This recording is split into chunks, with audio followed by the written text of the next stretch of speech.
La palabra Torah comúnmente se traduce como ley. Pero ¿cree usted que siempre que lee ley es eso lo que realmente dice la Biblia? ¿O que constantemente esta palabra se va a referir a los escritos de Moisés? ¿Será posible que alguien que dice amar a Dios cree una ley que compita directamente con la de él? La palabra Torah tiene una interpretación mucho más amplia que la que el uso tradicional le ha dado. Es por eso que la Biblia no se puede leer en blanco y negro. Solo con un correcto entendimiento de esta palabra se puede entender con mayor profundidad los escritos apostólicos.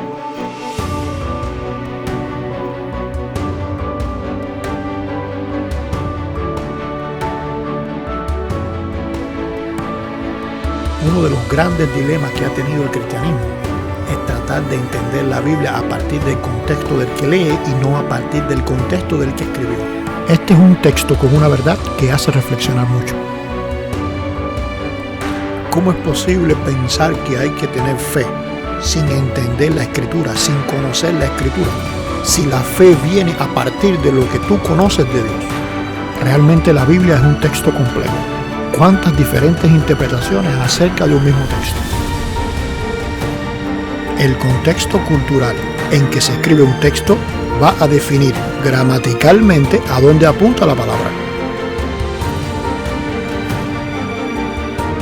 Comúnmente oímos decir que un texto fuera de contexto se convierte en un pretexto. ¿Pero realmente se conoce el contexto bíblico? Hola, yo soy Liber Aguiar y hoy te quiero hablar de la Torah. Nos encontramos en el cuarto episodio de esta tercera temporada, donde tratamos el tema de la Torah. Hasta aquí hemos visto cómo la palabra Torah tiene dos significados: ley o instrucción, cuyo uso estará en las manos del lector y no solamente del traductor, como acostumbramos a hacer cuando leemos la Biblia en nuestro idioma. Por otra parte, vimos que la palabra Torah es usada de una forma amplia en toda la Biblia para referirse a muchas cosas, entre las que podemos encontrar el Pentateuco, toda la ley, algún artículo específico de la ley e inclusive todo lo que llamamos Antiguo Testamento. También estuvimos viendo la diferencia bíblica entre las prohibiciones, o sea, las que se les llama ley, y los órdenes o las órdenes o las permisiones, que es a lo que se le llama mandamiento. Hoy estaremos viendo acerca de cómo se subdivide la ley en general para no perder el contexto de muchos de los pasajes de la Escritura. ¿Por qué vamos a dedicar un episodio a hablar de estas subdivisiones? Bueno, porque cuando estos conceptos son puestos a un lado y no se tienen en cuenta, se crea un vacío en la teología. Y este vacío de esos conceptos, al quitarlo, este vacío nos va a traer la opción de rellenarlos con otros conceptos que son inventados por el ser humano y que lejos de llevarnos a la verdad, pues nos van a alejar de la interpretación correcta y nos van a hacer llegar a doctrinas que simplemente nunca han estado en la Biblia. Una pregunta interesante y que sé que muchos al oír esto se pudieran estar haciendo sería: ¿cómo se llegó a ignorar ese tema acerca de la ley? El tema que vamos a estar tratando en este episodio. La respuesta, aunque simple, nos deja también una alarma. La causa fue el tema de la traducción e interpretación descontextualizada que vimos en la temporada pasada. Cuando los teólogos cristianos, y pongo el caso de Juan Crisóstomo, Agustín de Hipona, Tomás de Aquino, Juan Calvino, leyeron el texto en griego, porque ellos querían acercarse lo más a los originales, pero cuando leyeron el texto en griego, buscaron el contexto cultural de la palabra ley en la filosofía griega, en vez de ir a la cultura hebrea, que en definitiva es la fuente de donde viene este concepto. Fíjese que hago hincapié en cultura hebrea y no en gramática hebrea. Porque aunque la gramática hebrea se puede estudiar, y es necesario estudiarla, pues si no, no se puede empezar por ningún punto. Pero también la gramática hebrea se puede leer desde cualquier otro punto, por ejemplo, desde la filosofía griega, o se puede leer desde una mentalidad descontextualizada de la esencia de ese idioma. Le voy a poner un ejemplo muy sencillo. Hoy, en los Estados Unidos, muchas personas en lo que le llamamos el preuniversitario estudian o tienen la posibilidad de estudiar el español y otros idiomas.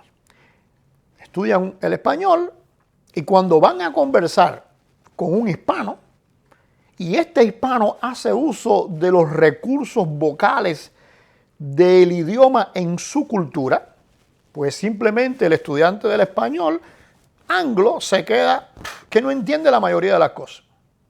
¿Por qué?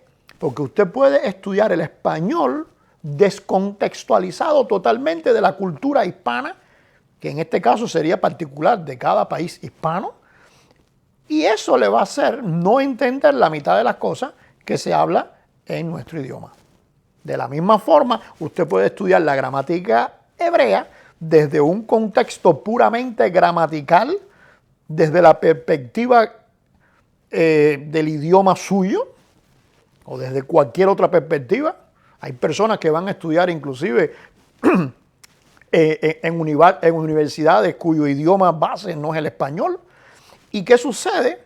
Que el hebreo que están aprendiendo es gramaticalmente bueno, pero descontextualizado de la realidad cultural de su idioma.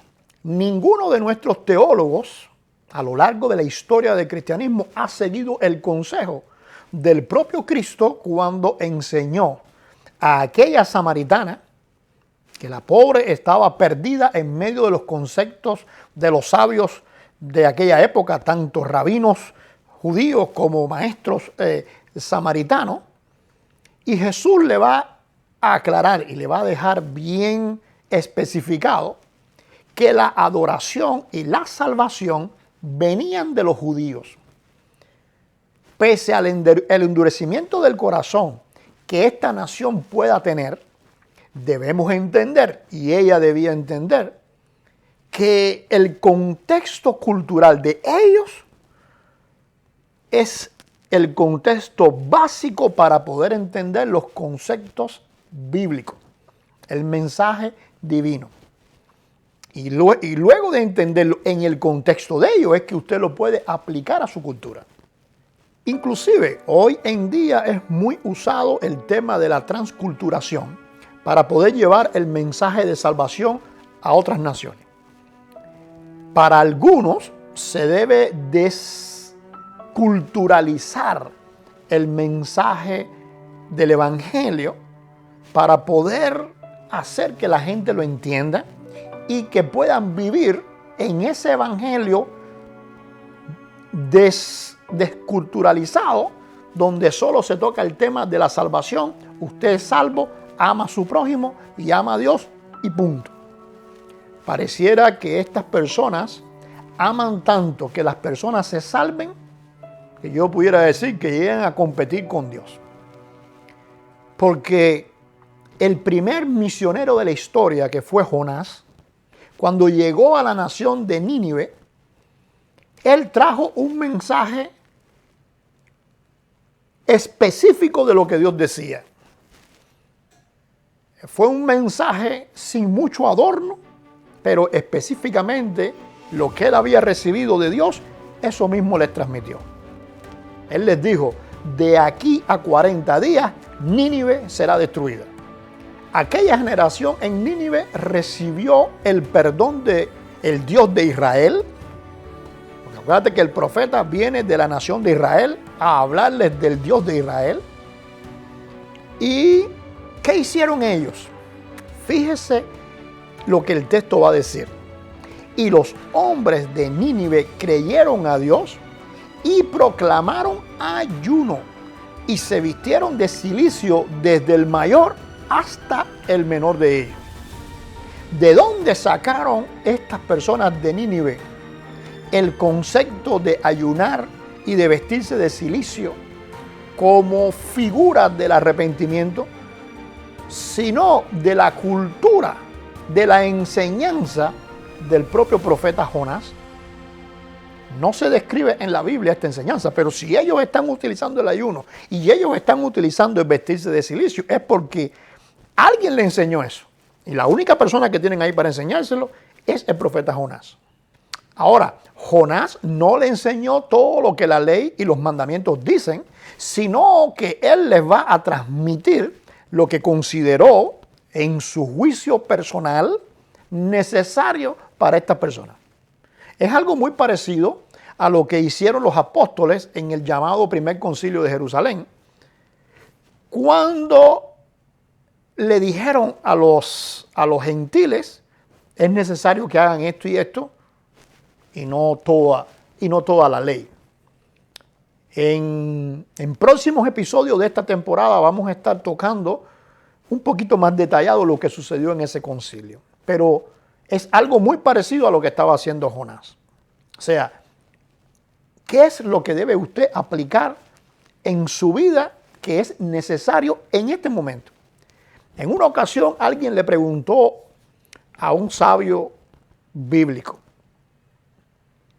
¿cómo es posible que se pueda poner en práctica los 613 mandamientos que hay en la Escritura? Y aquel sabio le dijo, usted está muy equivocado. ¿Cómo que está muy equivocado? Dice, sí, porque usted lo que debe entender es que solamente tiene que poner uno. ¿No son 613? Sí, pero es uno el que usted tiene que hacer, el que le toca ahora. Así que usted no tiene que preocuparse de los 613, usted se preocupa del que tiene que hacer ahora. ¿Qué es lo que tenía que hacer Nínive en ese momento? Arrepentirse. Pues eso fue lo que le enseñó Jonás. ¿Cómo tú manifiestas el arrepentimiento? Bueno, de esta forma y de esta forma. Hay otras maneras, pero aquí no tenemos templo, aquí no tenemos forma de hacer sacrificio, no tenemos sacerdote, no tenemos nada de eso. Pues entonces lo que podemos hacer es ayuno y llénate de cilicio. Así que la enseñanza de Jonás no fue eliminar la escritura para poder llevarle el mensaje, eliminar la cultura para poder llevar, no, porque ellos no van a entender lo que es cilicio, no, porque ellos no van a entender. Al corazón contrito y humillado, Dios no lo desprecia. Continuando con el tema que nos ocupa acerca de la forma en que la ley se dispone, en ella encontramos como primer grupo los llamados o las llamadas edot, que son aquellas disposiciones que se enfocan en crear la identidad en el pueblo de Dios, que por ser pueblo de Dios es un pueblo especial y necesita tener una proyección diferente al resto de las naciones y algo que les identifique. Por ejemplo, tenemos el tema de las ropas con cosas azules, tenemos el tema de los flecos que se pondrían, tenemos el tema de las cosas que se debían hacer durante el día. Eso identificaba a la nación. Las fiestas, por ejemplo, o las celebraciones, las convocaciones del pueblo, todo eso estaba dentro del grupo de disposiciones que se conocen como las edot. Por otro lado, tenemos los mishpatim, que son las disposiciones que rigen el derecho de los individuos en la sociedad. Por ejemplo, ¿qué hacer cuando una persona mata a otra, pero la mató en un accidente? ¿O qué hacer con respecto a la naturaleza y todo lo que nos rodea? ¿Cómo debemos comportarnos o proyectarnos con ella? Eso entra dentro de esas leyes sociales que se conocen como los mishpatim. Y también tenemos a los llamados hukim. ¿Qué son los hukim? Son las disposiciones ilógicas que se encuentran en la ley y Dios las demanda. La expectativa de esas disposiciones que son ilógicas, por ejemplo, la ropa que usaba el sacerdote en el templo, o por qué un sumo sacerdote que entre una vez al año, por qué no puede entrar varias veces al año. Todas esas cosas son los juquín. Cosas ilógicas, pero son cosas ilógicas que se sabe que en algún momento de la historia, y es la expectativa que se crea ante los juquín, que en algún momento de la historia el Mesías revelará cuál es su sentido principal, y en un momento determinado, pues eso que es sombra de algo va a traer, a manifestar la realidad, y esa realidad va a sustituir entonces a la sombra. Veamos un texto para distinguir cómo se interrelacionan estos conceptos. Mañana, cuando te preguntare tu hijo diciendo, ¿qué significan los testimonios? O sea, las edot y estatutos, aquí aparece juquín, y decretos, aquí aparece mishpatim, que nuestro Dios os mandó. Entonces dirás a tu hijo, nosotros éramos siervos de Faraón en Egipto, y Dios nos sacó de Egipto con mano poderosa. Una contradicción muy grande que ha suscitado la teología histórica desarrollada por nosotros los cristianos, precisamente por no tener claro estos conceptos, es con referencia a si la ley fue abolida o no. Por un lado, se esgrimen textos que nos dicen que sí, como por ejemplo, porque Él es nuestra paz, que de ambos pueblos hizo uno, derribando la pared intermedia de separación, aboliendo en su carne las enemistades, la ley de los mandamientos expresados en ordenanza, para crear en sí mismo de los dos un solo y nuevo hombre, haciendo la paz y mediante la cruz reconciliar con Dios a ambos en un solo cuerpo, matando en ellas las enemistades. Los que ven aquí la abolición de la ley resaltan frases como derribando la pared intermedia. ¿Cuál? Bueno, la ley de los mandamientos, para entonces lograr un nuevo hombre capaz de formar el nuevo cuerpo. Por otro lado, tenemos textos utilizados para lo contrario, como por ejemplo, la ley y los profetas eran hasta Juan. Desde entonces el reino de Dios es anunciado y todos se esfuerzan por entrar en él. Pero más fácil es que desaparezcan el cielo y la tierra que cese una tilde de la ley. Los que ven aquí la continuidad de la ley resaltan, por ejemplo, la palabra cese. O sea, que si usted toca en el piso y usted mira arriba y ve el cielo, y está tanto el cielo y la tierra, entonces eso quiere decir que la ley no ha cesado. Si somos sinceros, lejos de apoyar a un grupo u a otro, como si fuéramos fanáticos, debemos reconocer que los textos dicen ambas cosas. La pregunta sería, ¿puede la Biblia contradecirse a sí misma? Claro que no, porque debemos confesar que tal contradicción va a reflejar algo que no estamos mirando como debíamos mirar. Y si un texto dice una cosa y otro texto dice otra cosa, quiere decir que las dos cosas las dice la Biblia. Entonces los dos quizás tengan parte de la verdad. Para entender esto, debemos preguntarnos primero, ¿por qué la ley de Dios debe ser eliminada? La respuesta más sencilla es porque el pecado del hombre hace a la ley inoperante. Y si la ley entonces es inoperante, pues ¿qué función tiene que esté ahí?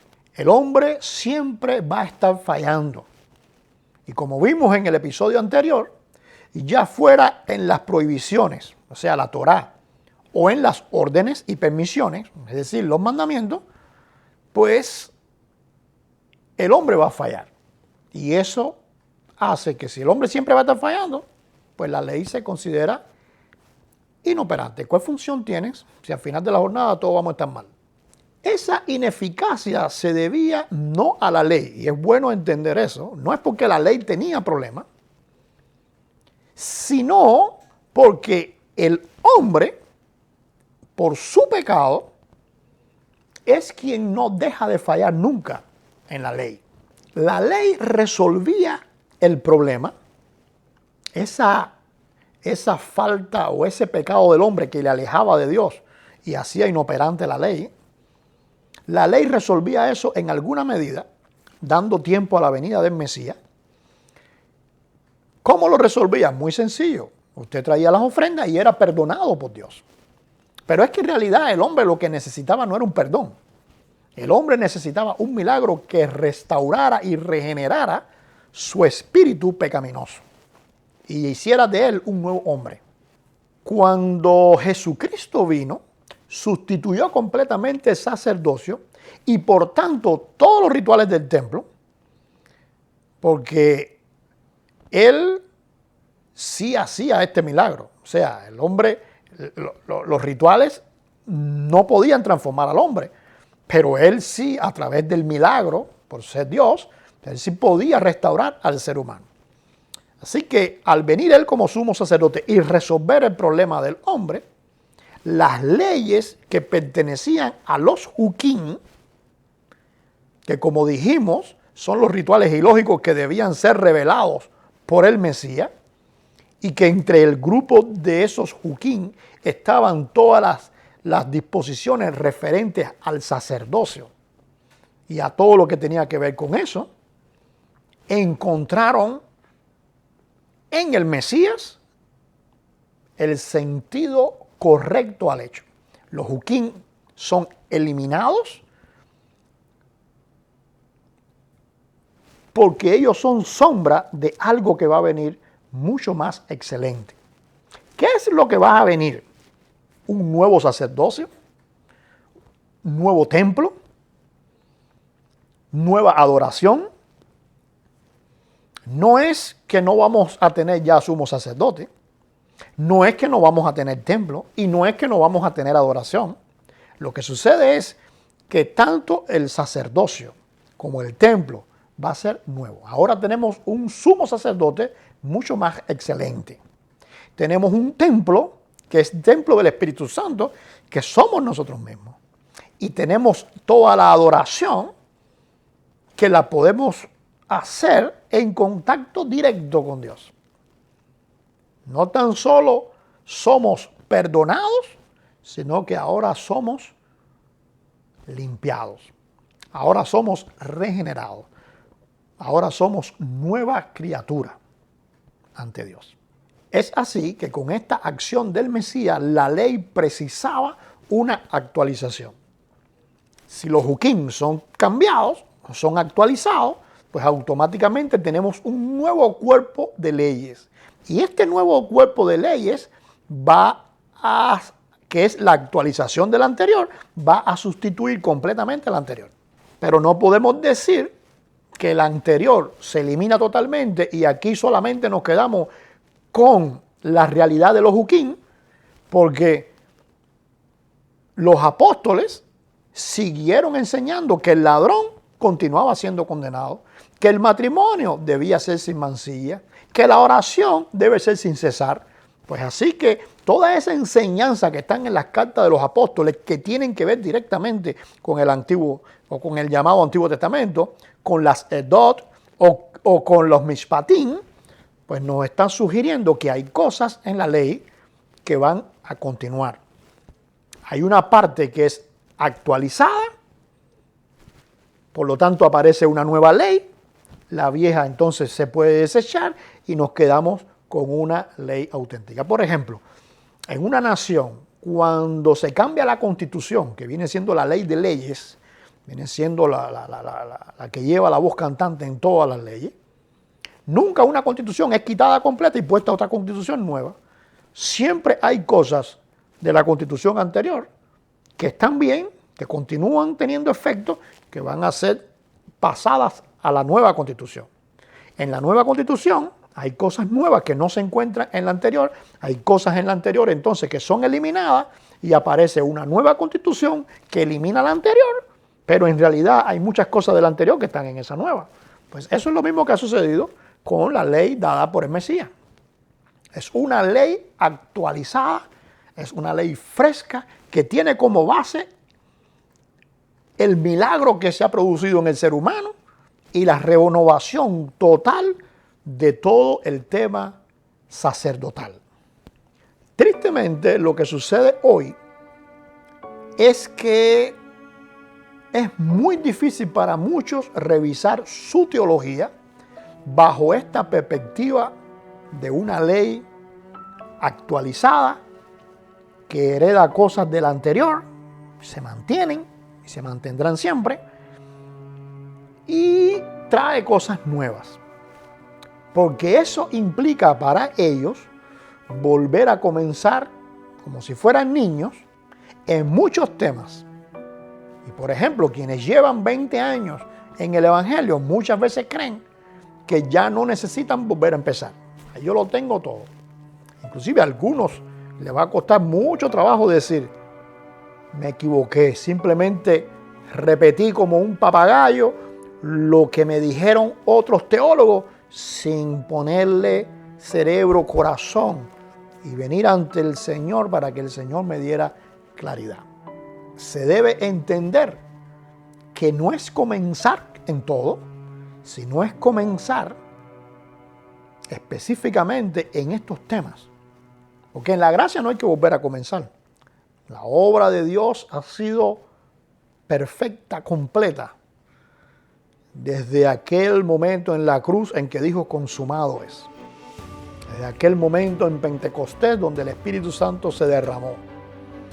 La historia está llena de hombres que a pesar de tener como enemigos a sus propios hermanos en la fe, han permanecido fieles al Señor por encima de todas las cosas, mostrando el amor de Dios.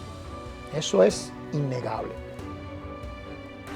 Pero eso no quiere decir que estemos 100% correctos. Hay cosas que hemos perdido, hay cosas que hemos malinterpretado, y aunque los apóstoles lo enseñaron y lo plasmaron así en la Escritura, nosotros lo hemos malinterpretado, malentendido y desviado por caminos y conclusiones disímiles que muchas veces nos alejan de lo que sería la correcta proyección de la santidad en la vida del creyente. Quiero terminar este episodio con un razonamiento muy lógico. ¿Cómo la Torá se va a eliminar completamente si Dios siempre prometió que la grabaría en el corazón? Si la graba en tu corazón, ¿cómo se va a eliminar? Si tú te olvidas de ella y tú te inventas otra ley, entonces eso que te grabó no fue el Señor quien te grabó la ley. Pero por otro lado, tenemos también otra pregunta. ¿Cómo va a continuar la ley mosaica o la ley de Moisés si una vez en Cristo ya no hay condenación? O sea, tenemos que entender que completamente la ley mosaica no continúa. Hay muchas cosas que pasaron a la otra ley, por eso es que no fue abrogada totalmente, sino que ahora es cumplida. En próximos episodios de esta temporada continuaremos hablando de esta actualización de la ley dada a Moisés por esta nueva ley dada a través de los apóstoles por el Mesías. Dios le bendiga y le esperamos en el próximo episodio de la Biblia Bien.